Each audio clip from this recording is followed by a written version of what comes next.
Subscribe now and press the bell icon. Never miss an update.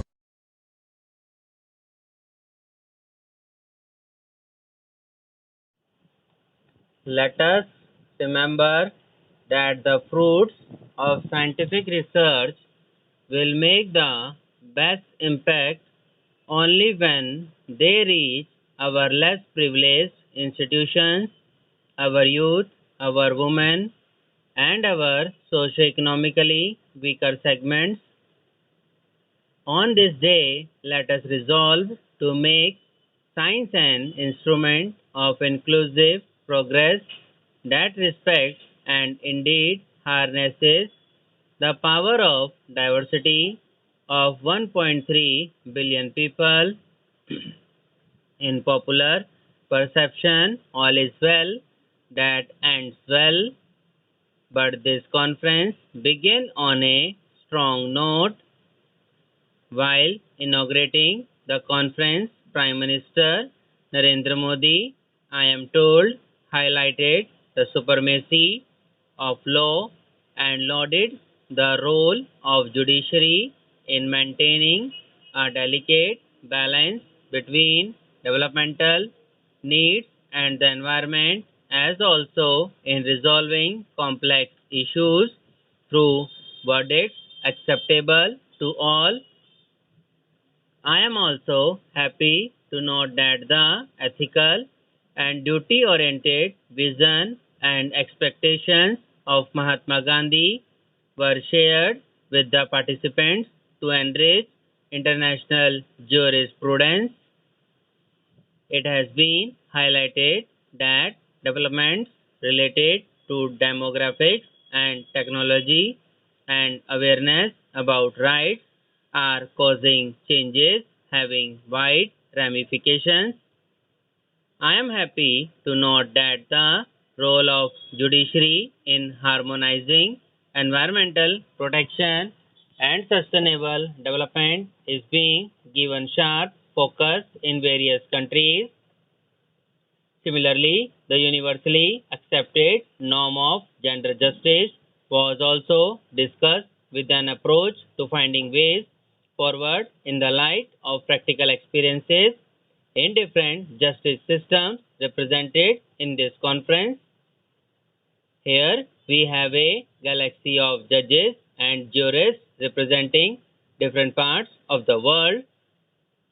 Thanks to your participation in various sessions, I have no doubt about the high standards of deliberations in this conference and its impact on resolving contemporary problems in a changing world through legal interventions.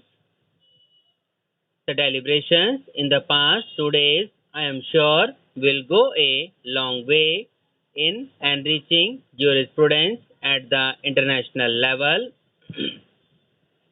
The theme chosen for the conference is timely and apt: judiciary and the changing world.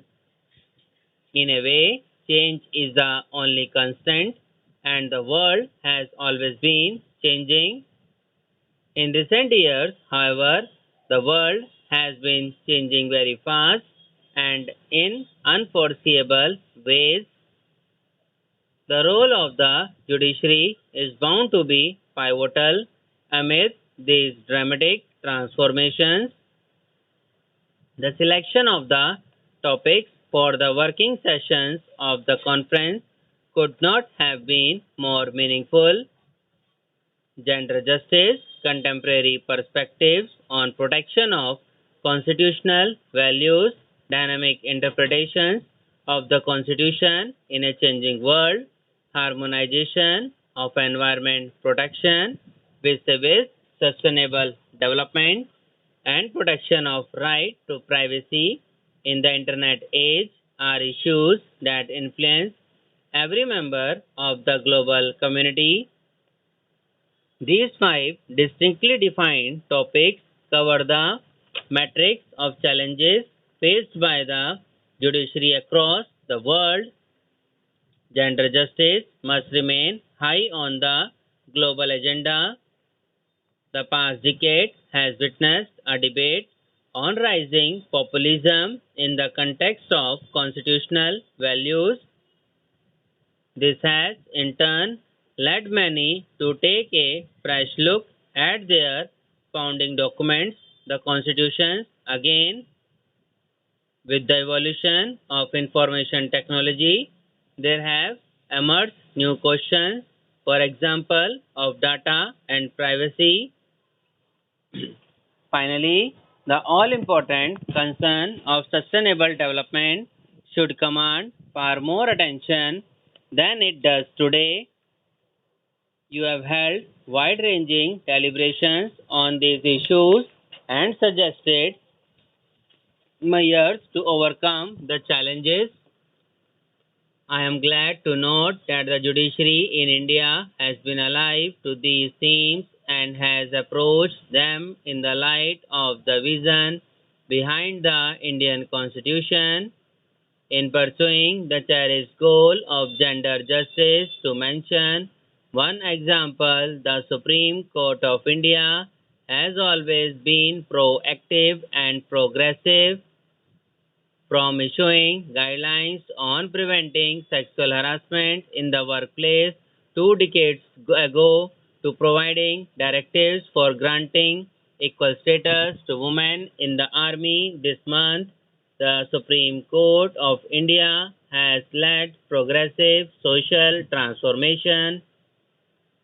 With the same sensitivity, it has approached the emerging questions of biodiversity and sustainable development, keeping in mind our age-old ethos too. In the process, the Supreme Court has learned from the best practices of the apex courts abroad, just as the judicial systems elsewhere have emulated it in many instances too. Such exchanges should be wholeheartedly welcomed in the spirit of Vasudhaiva Kutumbakam, that is our ancient Sanskrit adage, which means the whole world is but one family. It thus calls for a holistic approach to the entire humanity. The Supreme Court of India also deserves admiration for carrying out many radical reforms that made justice more accessible to common people. Landmark judgments passed by this court have strengthened the legal and constitutional framework of our country. Its bench and bar are known for their legal scholarship and intellectual wisdom. What it has achieved is nothing less than a silent revolution in diagnosing and correcting the applications that adversely affected the justice delivery system. For example, the recent move towards introducing an alternative dispute resolution mechanism is expected to reduce the burden on the court to a considerable extent. Dispute resolution through mediation and conciliation would help resolve the problem amicably in an effective manner instead of resorting to a lengthy litigation process. To speed up the justice delivery, of late the Indian courts have been adapting to new technologies and also considering the potential of artificial intelligence. We have been using information technology to ensure hassle-free proceedings in the court in high-profile cases. Evidence is often recorded through video conferencing.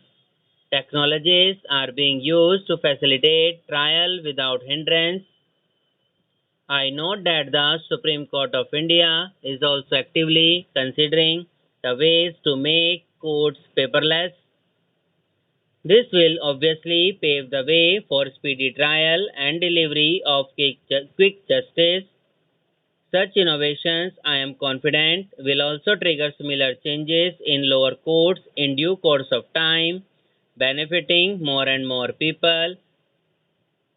I will also refer to the yeoman service rendered by the Supreme Court in making the higher court's judgments available in regional languages. This is indeed an extraordinary achievement given the linguistic diversity of India. As of now, the judgments of the Supreme Court get translated in up to 9 Indian languages to make them accessible to common people. Subscribe now and press the bell icon. Never miss an update.